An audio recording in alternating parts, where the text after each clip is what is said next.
All right, I'd like to welcome our panelists up to the stage. You guys have some front row seats, good. 1, 2, 3, out of 4. And we've got 4.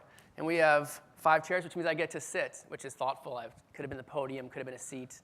Thanks for arranging a seat for me. Fantastic. And I'm going to scoot over here a little bit. How's this working for you guys? This is working out okay? So far, so good? All right. And I'd like to try to build on some of the insights that we just heard, and we can use some of that as a framing. This panel is going to discuss how the broad social landscape is transforming the way that business happens. And we have with us 4 folks with very different backgrounds. Jonah Bloom from Kirshenbaum, Gadi BenMark from Incite, Sophie Vlessing from Kaplan University, and Laura Fink from Amex Open. And we're going to give each one an opportunity to introduce themselves and couch their perspective in their own professional experience and hear a little bit about how social is changing the way that they go to market, that they think about strategy, and that they think about their customers. So why don't we start on this side, Jonah, and I'll start that broadly. Maybe a little introduction of yourself and how your world is changing with social. Yeah, sure. My name's Jonah Bloom. I think you got that bit. I work for actually Kirshenbaum Bond's Senecal and Partners, but we go by KBS these days because that's clearly too long for anyone to remember. I think you did just hear it from the guys before. I mean, I think the way that social is changing our world is that, of course, agencies like ours, which are kind of integrated creative agencies, we have social specialists, we have people who are helping. I actually saw one of our clients, BMW, there are people who are helping people like BMW actually implement and understand the platforms and understand why you'd use a LinkedIn versus a Facebook and how you might develop those. But clearly, social is a lot more than that. Social is a behavior rather than a couple of platforms. And I think Keller Fay actually recently had some research that said, fortunately for all of us, 90% of interactions are still happening below, that are still happening like this, with us actually talking to each other. Real people. Real people. Reach out and touch. Isn't that special? Feeling this. So I just think that it's so important that we all remember that. But I love the fact that these social platforms have come along and highlighted that to our clients, because I think that's forced us to remember that actually, it's forced us to remember in all the different types of marketing we do, that all this stuff has to be authentic, because today, if you're not authentic, you're going to get found out, right? People are going to understand. It's forced us to understand that actually we're always in communication with the consumer. It's not like this thing you switch on and off. So we used to have this, campaign mentality where everything spiked and then everything went dead quiet, and it's like, that's not how we interact, so why would brands interact like that? It's forced us to operate at a speed that I think is much more exciting, and so those boring old approval processes that we used to have are kind of redundant at this point, to be honest. And I think it's also forced us to realize, and you have a lot of McKinsey research, but I think it was McKinsey who said, we used to have this brand funnel where it's like we're pushing the consumer into here, and when they get to the bottom, they pop out, and we've sold something to them, and that's the end of it, right? Done and dusted. And that's now just, I think we've started to understand the beginning of our relationship with that person. It's also probably the most important point in terms of getting them to remarket. So, it's a cycle now. We're not thinking of those consumers as just someone we shove into a funnel, but we're trying to figure out how we keep cycling around with them and how we turn them into our biggest advocates. So I think it's affecting everything we do. So it's not just about the channels, but I love that the channels have kind of heightened and made this behavior really obvious. Sorry, rant. No, it's great. Appreciate you, John. Gadi. Gadi BenMark. BenMark like the country Denmark, but with the B instead of the D up front. And if you're wondering about the accent, I'm originally from Israel, but I'm here legally. I know this can also be on people's mind. McKinsey and Nielsen. How many people in the room have heard of either McKinsey or Nielsen? And how many people have heard of Incite? Right. It's unfortunately always the case when the parents are so famous. And the child not so much. McKinsey and Nielsen came together and created Incite as a shop that's focused on social media. So what Nielsen brought to the party was the Nielsen social media listening, social media research. And what McKinsey brought to the party was the industry expertise in key verticals We cover financial services, we cover tech, pharma, CPG, retail, and one more which I now forget. The kind of questions that we answer for clients, which I think is in line with the question that you were asking us for starters. Number one, is there a $50 to $100 million opportunity for our company in social media? And if so, what is it? Number two, if I have a $2 million budget to spend on social media next year, what should I spend it on in a way that would move the needle? Because by default, I'm going to do tons of things, but is it really going to be differentiated? Is it going to add up to something that will achieve business goals, that will transform the business? And then the third type of questions had to do with functional questions. How can we use social media to redo customer service, what's called social care, social media for customer service? How can we use social media to make our customer acquisition more effective? How can we use social media to drive loyalty or drive lifetime value of customer? That's what we do for the McKinsey clients primarily. And for folks that come in from the Nielsen side, it's questions around, I'm using Nielsen research on my traditional marketing, my television advertising, my digital advertising. I need to be able to make sense of social media in exactly the same kind of context, so I can optimize my marketing mix. So that's really, in a nutshell, who we are and what we do. I hope this is helpful. Great. So, Hi, my name is Sophie Vlessing. I am the SVP of Strategy and Innovation for Kaplan Higher Education Group. And Kaplan is focused on, Kaplan as a whole is focused on delivering learning kinds of programs and products and services. My area is focused on higher education learning, so offering associates, bachelor's, master's degrees, continuing education types of programs for students. And the students we serve are what we call non-traditional students. So it's not your traditional people who go to college, 18 to 22-year-olds. They tend to be older. The majority are over 30. We even have about 10% over 50. They tend to study online.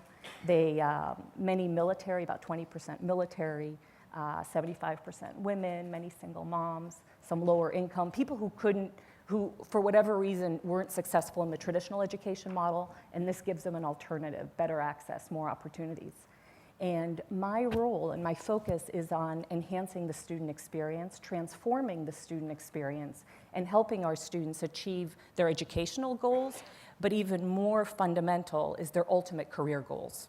So it's a great opportunity and an important mission to help our students do that.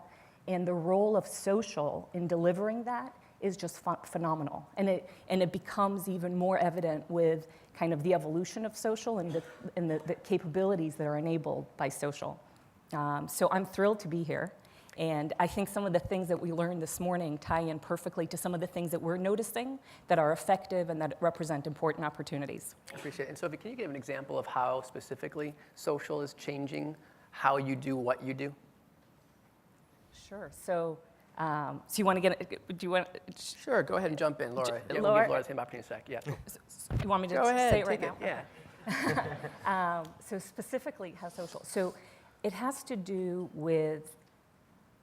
So if you think of it from the perspective of social is a foundation for insights for us. It's a great way to understand what our students are looking for, and it's a great listening platform. So that's the part that to me is the foundation of everything, is really listening and paying attention and using the social networks to get what's at the hearts and minds of our community. So we've been growing these communities, and the best thing about it is that you really get a chance to understand what is on their mind, what are their needs, what are opportunities, and then use that as a platform to transform the overall organization in terms of delivering on those needs. So that goes to products and services, that goes into strategic partnerships, that goes into understanding that it's fundamentally about their career aspirations, so reaching out to employers and anticipating what's going to be valuable to our students from the perspective of employers who they're ultimately trying to impress, what's important for our students to know to address the needs of their employers. So it's building relationships with our students, building relationships with their employers, their future employers, building relationships with strategic partners so that we can create complementary products and services, And then ultimately building relationships with our employees internally so that the more they understand about what's important to the ultimate students, the more they can service them better, the more they can focus on surprising and delighting them in every interaction. So it becomes a training tool, it becomes a motivation tool, it becomes a way for us to reinforce our mission, which is a deep commitment to student success. It gives us a platform for innovation of a lot of these different things because we can test, we can learn, we can see what's successful, we can see what's not so successful. So to me, it's such an exciting area to be experimenting with and to be leveraging to transform the entire enterprise. Appreciate it very much. Laura? Thanks for having me here today. So my name is Laura Fink, and I lead social media for the American Express Small Business Division, which is open. And I also lead Small Business Saturday for American Express. So a lot of the things that I think are really amazing, innovative, and transformational about social media have been touched on, but I'll highlight a few, hopefully new points, or double down on some points that have been made. So I think what's great about social media from a day-to-day perspective is that it gives you an efficient platform to speak to customers and prospects. So you get reach into new audiences with social media. This is where they are. We all know the staggering statistics on how much time that people, business owners are spending. Business owners is largely my focus, but also individuals are spending on social platforms, and we can spend $4, $5, $6, $7 to get somebody to become a fan or follower, or somebody part of our professional network on LinkedIn, and then communicate to them every single day and see pretty amazing response rates. So I think some of the points Jonah made about the campaign world, are really transformed in terms of the marketing economics of social media. And then the speed to market is, of course, transformational as well. Small Business Saturday is an initiative that American Express created in 2010. If for those of you who aren't familiar, there's Black Friday, the Friday after Thanksgiving, and Cyber Monday, and there was never a day dedicated to small business. And we created Small Business Saturday, which is the Saturday after Thanksgiving. And we came up with that idea in about this time, 2010, and in 6 weeks we were able to bring that to market. In 2010, we had 37% general population awareness of Small Business Saturday, and last year it was up to 65%. So I think social media as an enablement tool to build that kind of level of awareness amongst consumers and business owners, corporations, government officials, et cetera, who are all participating in this effort, is something that would not have existed in the days prior to social networks. That's great. Appreciate it. So I'm going to start maybe down with you since you had the last answer on the last question. And I'd like to hear from all of you, starting with you, Laura, on some of the specific building blocks that you think about as you think about your social strategy and how you do everything from leverage your employees to activate your brand advocates out there. How do you actually think about those building blocks, and what do you do to put them together into an execution plan? Yeah, so I think your question is kind of getting at kind of more programming, and certainly the way I think about it is that we have our communities, and then we have programs that we really try to deliver value to those communities and engage new people to grow the communities. So from a programming perspective, we really try to start with a good idea. Small Business Saturday was a good idea. Big Break for Small Business, which is a program we ran in partnership with Facebook, a good idea to help small businesses learn how to use social platforms to help them run their business. And then from there, really build sort of a lot of circles around it. So a beautiful interface. We take a very iterative approach. I'd say it would be probably an understatement to say in developing our creative, it takes us 25 iterations with our agency partners, and probably a little extra cost as a result of that process. But when we look at things, we're really looking at it from the mindset of the user, because we know we're going to immediately see feedback. This isn't a direct mail piece where you sort of put it in the mail and get a basis point response. You're actually going to get direct feedback if something isn't perfect, very easy to understand, easy to interact with. Really try to build an interface, and then from a marketing perspective, really think about a 360 approach. So it's not just about buying banners across the platforms. It's about engaging partners. We've built a number of strategies to provide easy-to-use tools for our partners to activate our programs. We find that our programs are often good social content for other B2B players. And then from an employee perspective, we really do a lot to raise awareness amongst our employees, realizing, I think of the employees as sort of a channel in and of itself.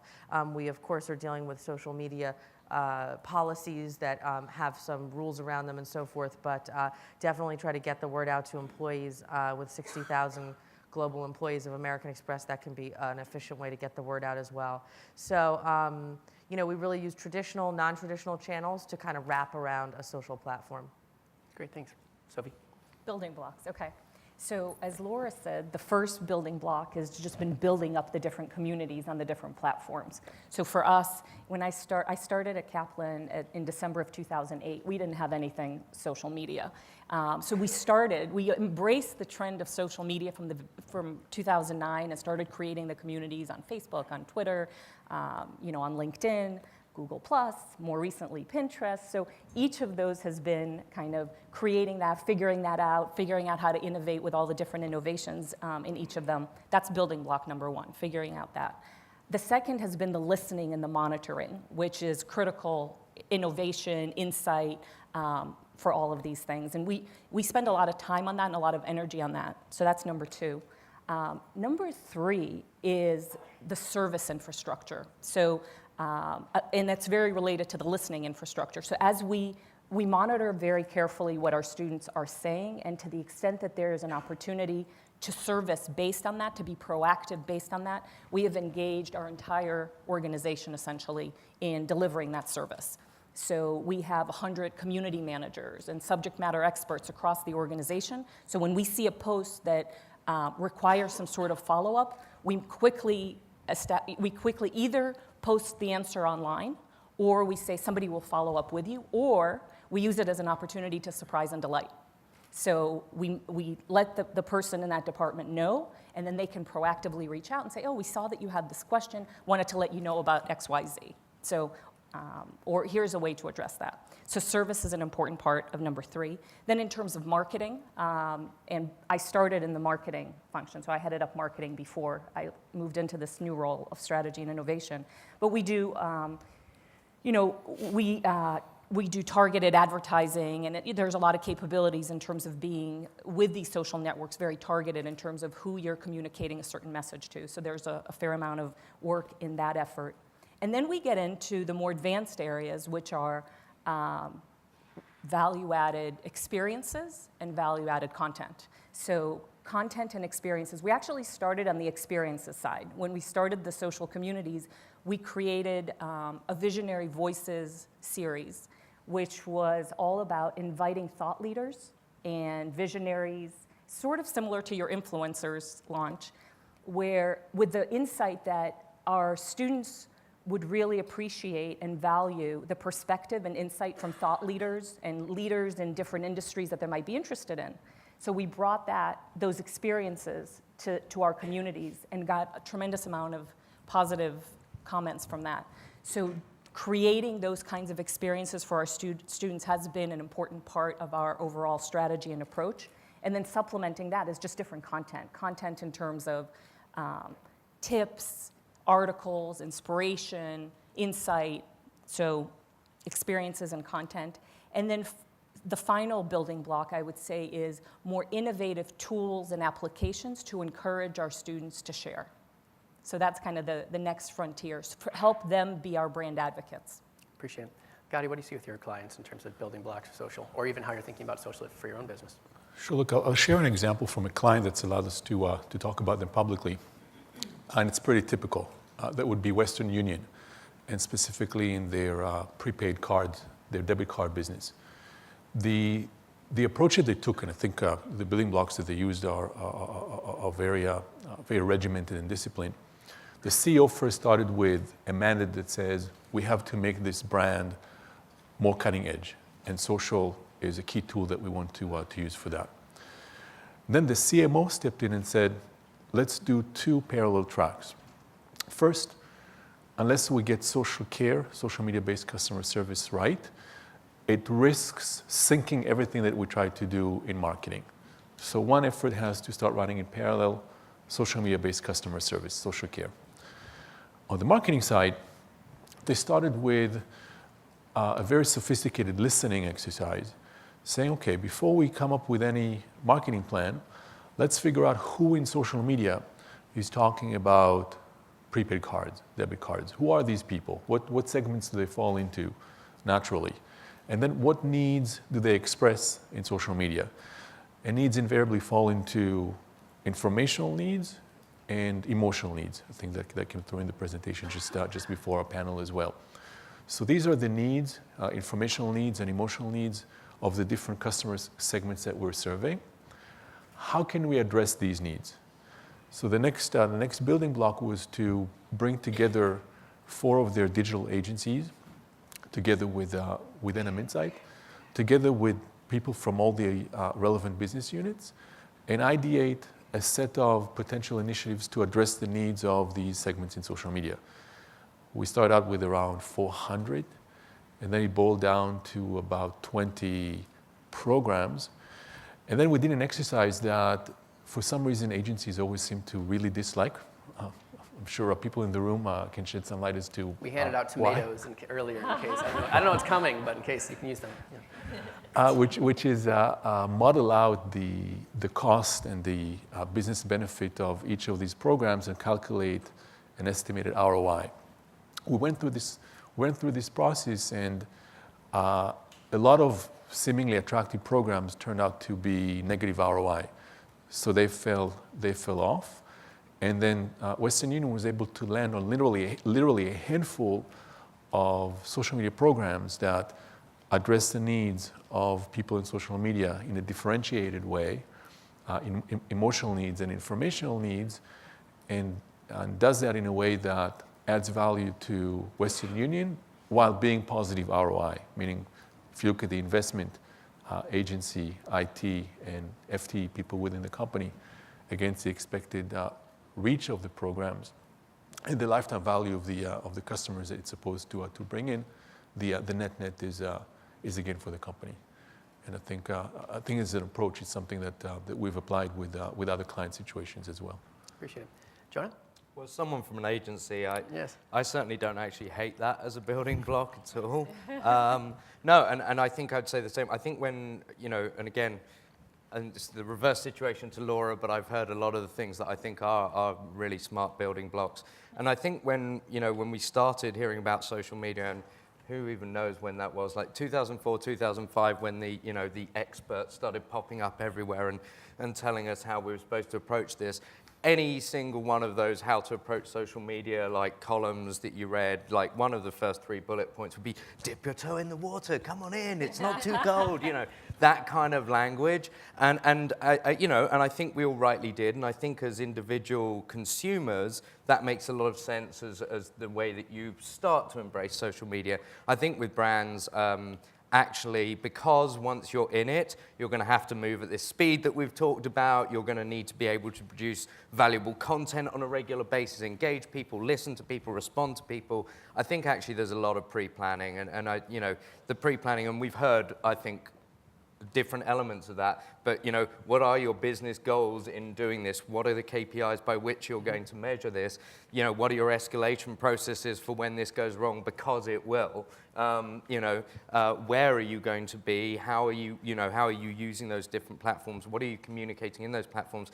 And then, we built a whole unit just around helping brands to provide the content, because in that you might already have a lot of content that's very valuable that you haven't already begun to pass out, and you also want to do a lot of listening to find out where you can authentically play in terms of that content you're going to disseminate. And we actually do a lot of work with American Express's Merchant Services division, talking to small business owners about things that are of value to them.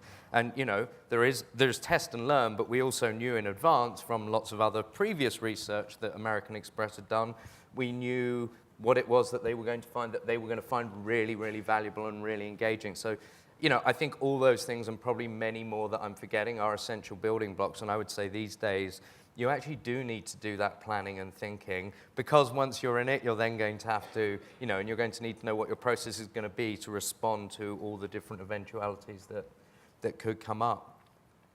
Appreciate it. So I'd like to ask another question, and we can have this be a jump ball. I'd be happy to hear from all of you if you're interested. And then I'd love to get some of your questions to them. And maybe on the theme earlier that David started, then we heard a few times, let's talk about failures, I think, because oftentimes I think in these types of situations, you're in the crowd and you're hearing about the successes all the time, and we go back to our real lives, and you've got a project you're trying to get done in your office, and we want to help you make some of the mistakes other folks have made. So either a mistake a client has made, no names please, you've made, you've witnessed, narrowly avoided. Would love to surface some learnings from mistakes in rolling out social programs or social changes in your strategy. You're asking us to say we've done something wrong? Indeed. And I'm asking you to volunteer to be first, right? This is the consciously selected question where we diverge from the cadence. And who's most interested in being first to admit their failure? So I don't think this is necessarily a failure, but I think it's an area that is a challenge. And actually, Laura and I talked about this when we were outside when we first met.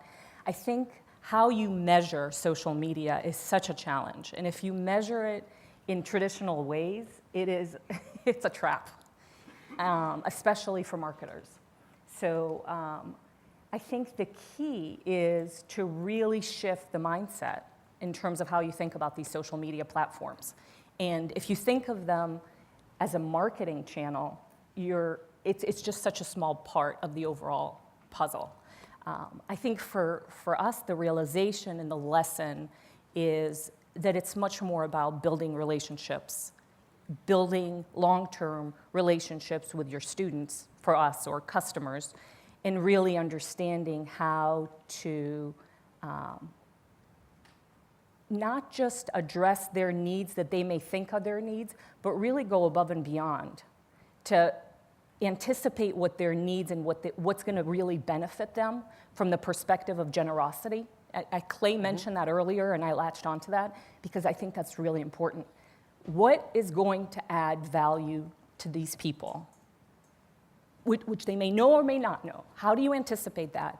And how do you organize yourself to deliver on that? And the marketing almost becomes something that ultimately may not be even necessary at all if the customer ends up feeling like they got so much value from their experience with you that they are not only satisfied, but they're willing to go forward and recommend, as Clay mentioned, which is really the holy grail. And the word of mouth that then they can generate is so much more valuable than any sort of marketing campaign. So to me, that's the trap and lesson and opportunity in this whole conversation. Yeah, I would add, I totally agree with what Sophie's saying. I think the challenges of measurement are, they're out there and they're certainly widely discussed. And I think I could talk at length about ways to measure the efficiencies of the channel that I think are pretty compelling, but still, unless you're bringing customers in the door, it's not necessarily the same as that old school traditional campaign in terms of in people's minds. Just to bring up a sort of different element, more around the culture of social media and organizations, I think that one of the challenges as I think about kind of going forward in 2013 and how I'll operate a little differently on some of the work I've done is just you can't bring in too many people too early into the concepting of what you're doing. For Small Business Saturday, it's a really broad initiative across American Express with a number of people from different organizations that are part of the overall governance of that effort. So I think that exists there. But I think just because the visibility of social media is and the touchability of it, the number of interactions that you're creating, it's so visible. That it's just an ongoing challenge to just bring people in to feel like they're part of the overall decision-making process because it's no longer something over there. It's definitely at the center of the brand. So I think it's just a challenge to have to do that. But I feel like one of the frequent mistakes we made, and we've certainly been guilty of this one, but I'm not going to call out specific clients, is also forgetting to integrate this with everything else. And again, it comes back to my first thing about just needing to understand that this is part of a broader paid, owned, earned is the current coinage. I'm sure we'll have something else in a couple of years, but basically making sure it's part of everything else that you do. And I'm a former journalist, so a big part of what I've been involved in is helping our clients create content, and it's very tempting. It plays right to your ego, the notion that I'm going to create something that's so damn good, so damn valuable, so plays so perfectly into these needs of these consumers that we've identified, in this white space that we've identified, that everyone is just going to flock to it. And I think by now, I hope we all know that that is just, a crock of. It doesn't work that way anymore, and you need to understand, the American Express program I was referencing before, which is a program that's on LinkedIn, great place to take small businesses and talk about professional issues. And, that was something which we looked at a number of different ways of amplifying it, partly paid media with yourselves and other people, but it's also about the existing databases you've got and tying in the CRM, and it might be about tying into an event. And I still feel even now, like the retail space particularly, it's amazing how little you see of the physical embodiment of the online experience and the drivers between the two. Still really underplayed. So I think one of the biggest mistakes we're all making is that it is living in this silo. And as I say, of course you're going to need expertise in that way, but it really has to be influencing everything you do and crossing the entire organization. And I think if it's sitting in a box, you're probably doing it wrong. Yeah, I'd like to underscore what Sophie was saying about value, right? Because I think if I've seen clients in this space make mistakes, it's when they jump in, guns ablaze, without having a very clear articulation of how is this going to add value to my customers in a way that would be valuable to them and also a business worthy to us. There's some recent examples without naming names. If you look at the list of Olympic sponsors, some of the activities that some of these sponsors did in social media did not necessarily move the needle for some companies because they were not crisp in figuring out what is this that we're going to be doing in social media around our Olympic sponsorship that customers really care about, that is differentiated, that is unique, that is addressing a need of a set of people out there in social media that's not already being addressed. So if I have to kind of synthesize a common mistake, that's probably one. Appreciate it. I have a few other questions for you guys, but I want to give an opportunity if anyone in the crowd has something they want to jump in with now. We do have some microphones in back. You want to go there first? Yep. This one on? Hi, this is a question for Sophie. I wanted to hear more about how you have subject matter experts answering questions or that are empowered to do so. How did you get buy-in in the company to have so many people speaking on behalf of Kaplan in social media? So it started as, so I actually think that's a combination of a strength and an opportunity for how we were approaching this. I think it started as more of a service type of approach where we saw posts on specific issues and we said, okay, we need somebody to really respond to that. So we reached out to that department and said, okay, there's posts here around career services. Maybe somebody from career services can respond. So that, or a post here around financial aid. Maybe somebody with expertise in financial aid should be respond. So it started more organically in terms of we have a need. There's somebody in this community asking a question. We need you to step up and help. And the original response was kind of like, as we were forming these communities and kind of really engaging in social, it was like, okay, do we really want to do this? This adds a whole lot of workload for people who are already very, very busy. But the answer was, we have to. This is where people are interacting, and we need to make sure that we're very responsive to these people. So we really need your help, and this is very important. So that was kind of the general approach. And then we went, essentially was reactive and then proactive, thinking about, okay, how do we need to address these different posts on social media?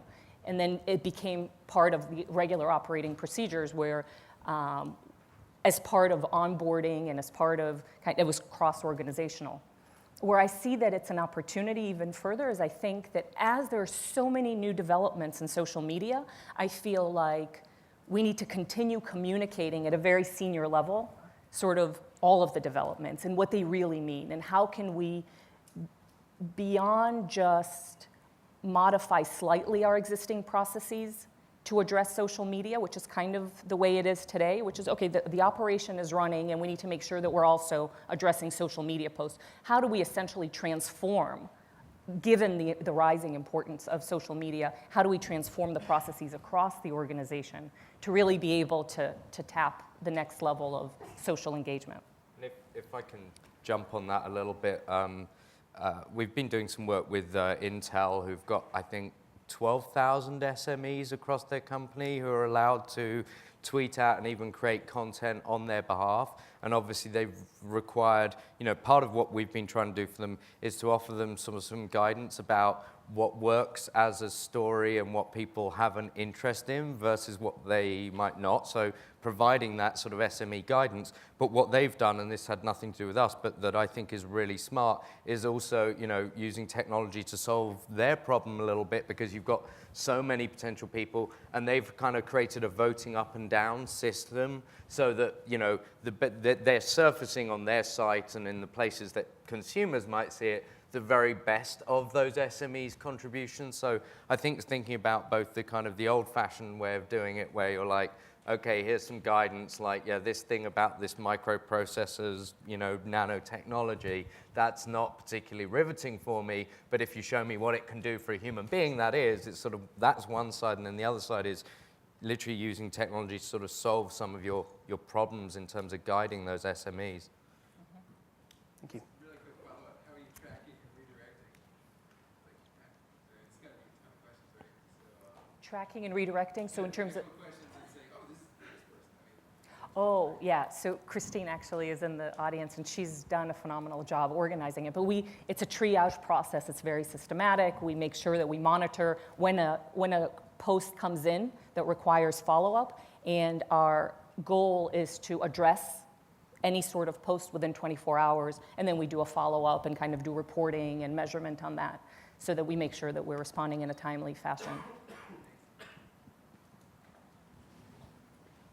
Yes, I had a question about B2B in social, so maybe any of you who've worked with that can address that. So in working with B2B companies, what have you found to be some of the most effective social media platforms? What kind of content? What has not worked? What are some of the measurements that you think are most important? And some of you mentioned the importance about listening tools and so on. How did you do that in kind of a B2B environment? Sure, I'd love to take this question because we do quite a bit of work in B2B. It's quite surprising when we're doing work for B2B companies that you would think, why we should even care about social media? And recently we're in a client situation where the client, up until even 6 months ago, could not be bothered to even think about social media. But then what happened was that they had an accident involving the use of the product, which is not a consumer product, but it was used by everyday people, who then started to go on social media and say that this company's products are not safe. And the company was still not paying attention because culturally they're not dealing with end users, right? They sell to it's an industrial product that's sold in the construction industry.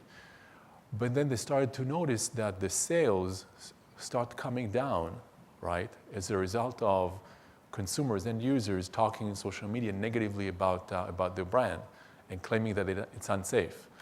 So here you have end users claiming that this product is unsafe, and then fairly quickly you start having engineers ordering less of this industrial product from this particular company, which kind of made it click for this company that hey, social media actually does matter, even though we're B2B and we're old school and nobody here is creative or nobody here has forget about Facebook. hopefully LinkedIn accounts. And to approach this, the first thing that they did was really a listening exercise. Figure out everybody who talks about this industrial product in social media, who are they? And surprisingly, first of all, there was discussion about the product that most people in this room could not even imagine that people would be talking about something like this in social media. Some people were even posting videos on YouTube about the use of this particular industrial product. And then there were distinct user groups that emerged from the listening exercise that were actively talking about this product on various social media channels. You know, YouTube was one, LinkedIn was certainly another one. Lots of industry blogs and boards as well. Less so on Facebook, given the nature of the product. This led to an understanding that not only is social media important for the company to be active in, but that the company can really add value to a few of these distinct audience groups in social media by coming up with programs that are not necessarily branding consumer focus from what we're used to seeing in, let's say, online retail or media. Very industrial-like, very dry, but adding value, addressing the needs of these distinct audience groups on blogs and boards and LinkedIn and YouTube in a way that if they play their hand correctly, over time can change the perception of the brand within these professional communities that do matter, primarily engineers. So they can use social media both to go after these people directly, these industrial buyers, as well as to go after the people who influence them, the end users that up until fairly recently they didn't even think mattered. We do quite a lot of B2B stuff with, for example, Vanguard, where we have some consumer-facing, or a lot of consumer-facing marketing, but they also are chasing financial advisors, for example, and a few of our different clients. I think thought leadership is very often the key. If you're talking about B2B, presumably you're experts in something that some of your audience are going to want to hear about. And LinkedIn, I think, is a great platform. And I think one way in which American Express has used it is to say they're very, very humble about it, actually. It's like, we want to get experts on our behalf to communicate to merchants and help them with things. But it's also about we're creating a network of those merchants, and that has a value in and of itself. So it might be that your job really is to be the facilitator of come on down, let's hang out and have a party. It may be more, so I think those two things for B2B are like, I'm sure there's a million others, but they're often go-tos is how do we facilitate commerce among people, and how do we, what do we have that's true expertise in this market that people may want? And then to the point of the speaker before, don't make it too long.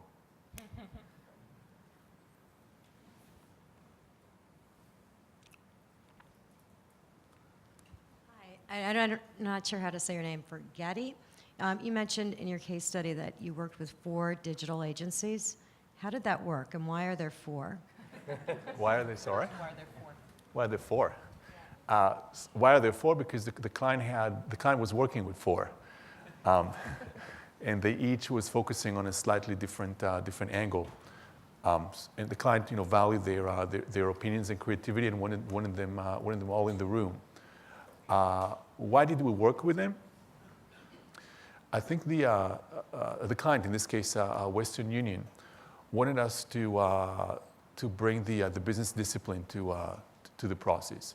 So the agencies were relied on for a lot of creative ideas, and then they wanted us to be very regimented in taking these ideas and then making sure that they each link to an identified need of a customer base that surfaced through the social media listening exercise.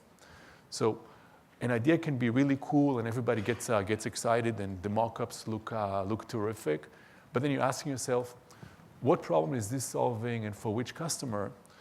And if the answer takes more than 10 words to articulate, it's probably not a good idea, right? It's got to be crisp, hitting the customer need like a hand in glove, right? And then the other thing that I think the client was expecting us to do was to be very regimented about the financial modeling, right?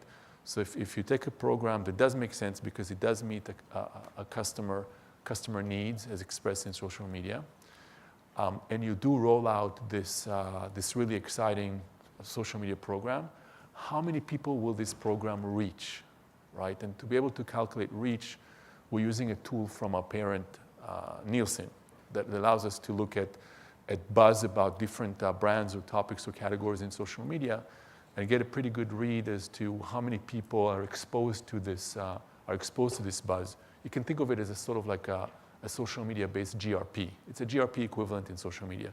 So what's the reach? And then once you reach these people, how can you expect them to convert through the funnel? How many will reach out to fill out an application? How many of these people will then start a process of trying the product? And then how many of them can be expected to be customers? And then get a sense for the value that this exercise will drive. Force the agencies, in so many words, to lay out the cost of the programs over time, right? Because there's an upfront cost, but then there's an upkeep cost in social media, certainly because the medium is so dynamic. And then be able to zoom in on those programs that bring the highest ROI. I think it was definitely a fun exercise for the agencies and also for us. It was very mutually enhancing. Does this answer your question? Sort of. We have time for maybe one or two more questions. A question for Laura. You mentioned in passing KPIs or sort of preferred measurement that you're working with right now. Could you just briefly explain a little bit more about that? Sure.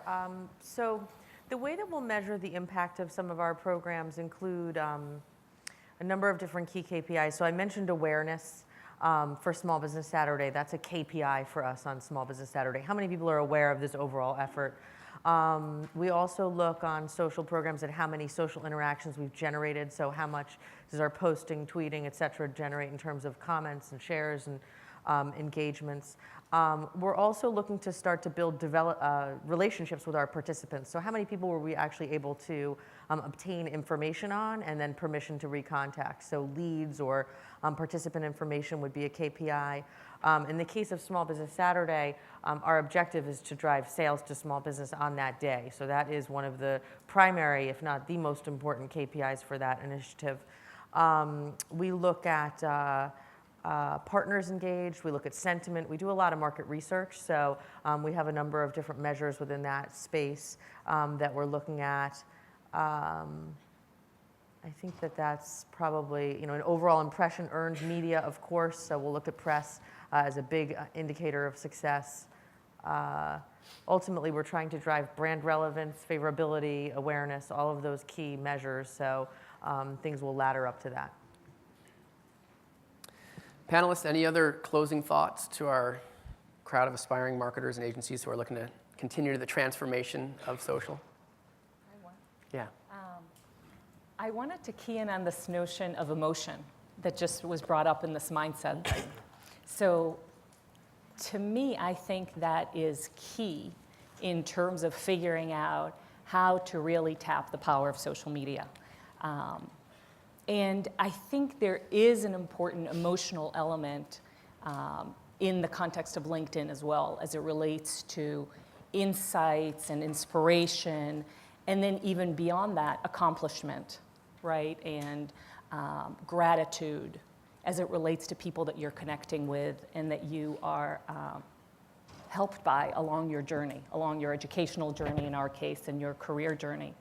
For us, the way, this is a specific example, you said earlier, to the extent that you have specific examples that might be helpful. For us at Kaplan, the way that we have tapped into emotion, one of the best examples is around graduation. So one of my personal favorite things about my experience working at Kaplan is being able to attend these graduations. And just to paint the picture a little bit, imagine a huge auditorium with about 1,000 people. And these are people who haven't necessarily been successful in traditional education, who have worked really hard to actually earn a degree. And you have a room full of kids and other family members who know how hard it's been for these people to actually achieve this important milestone. And there's so much emotion in the room. I've been through about 8 of these, and either in person or now one of the things we do is we actually stream them live, and there's a whole Twitter cast. And it's impossible not to get choked up. And so each graduation, as we've kind of done all these different social media things, we've seen a huge spike in our social media activity around graduation. And so one of the key things that we've been thinking about is what else can we do at graduation? How else can we tap the emotional power of this event? And so we've done a series of different things, and each one has helped the spike even grow further. So things like integrating visionary voices as a speaker. So we've had people like Colin Powell, Alexis Herman, Jack Canfield speak, right? So we videotape that and record that, and a lot of people share those because there's so much visibility in those events. We do this Twitter cast where it's live streaming for those people who are there, but then also for people who can't make it there. And then we include that as part of the overall experience. So people actually, their family and friends actually tweet to cheer them on. And so that's part of the whole social engagement process. And then in terms of unique tools and capabilities, I sort of mentioned that before. One of the things that we did is we created these announcement templates, personalized. So it was personalized URLs. So each graduate got a personalized URL, and then with an announcement template that they could send to their friends and family to let them know that they're graduating, and to thank them personally for their contribution to kind of helping them get there. And so that was great, and a lot of people posted in their different social media networks, I'm graduating. And then after the fact, we created personalized videos of them walking across stage, and then put that into their personalized URL. And we saw lots and lots of people posting that on their social network. So it's kind of creating personalized content that's really, that really motivates people to share that and to use that as a platform for thanking their connections and their family and friends. So it brings in all these emotional elements that we talked about in a really powerful way. It's perfect. It's a perfect note to end on. So before we thank our panelists and for their time and for their insights, quick logistics. So we're going to break now. We're going to invite you to lunch. Some ushers outside that will help you find all the right places as we move into our afternoon session. And as a teaser, there will be a couple of things that we're going to announce that we are certain you're going to want to hear. So thank you to the panelists. Thanks for a great morning. Well done.